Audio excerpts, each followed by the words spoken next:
Hey, this is Dave with the Shepherd School, and I got a little cooking tip for you today. Like I said, I don't, when I do the cooking, I'm not really telling you about prepping or whatever, but you know, as you can learn to do these skills, it does transfer over. Alright, and so we're going to do a Bundt pan chicken, and I guess I got to be careful how I say that I don't say it too fast, right? But I've got the oven preheating at 450. I've got a Bundt pan here, and I'm using my Dutch oven, but you could actually use a cookie sheet or something, but you want something to collect any juices that fall through this hole, even though the majority of juices are going to fall down into the Bundt pan. I've got a chicken here, pretty big. You can do this with a turkey, you can do this with a little chicken, it don't matter.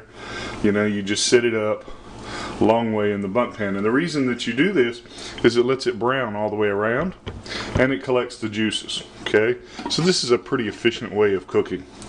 We've got a little bit of dry rub, a little salt, little, you know, pepper, cayenne pepper, you know, like I said before, that's a secret. Then I've got some sweet taters, because that's what the wife likes. Try and train the boy to like that. Yeah, I'm from the South, but I don't like them. Something about the texture. Got some regular potatoes for me. Got some onions. You can put some carrots in there. Now what we're going to do is we're going to put this in the oven at 350 for 15 minutes. Then we're going to put the temperature back down to 350, let it bake for another 50 minutes or so, and then put it back up to 450 again to let it brown nice and evenly.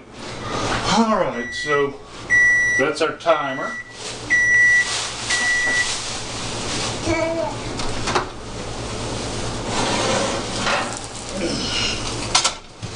There's our nice roasted chicken, and as I said before, we started it at 450 for 15 minutes, then we turned it down to 350 for 50 minutes, and then I put some pepper jelly around the top just because I like it kind of glazed that way. You don't have to do that.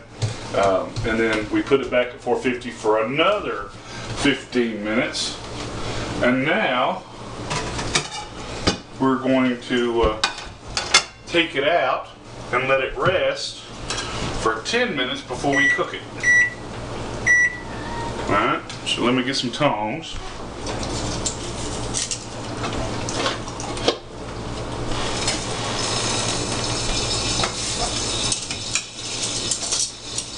And then we got these nice potatoes, nice and roasted up.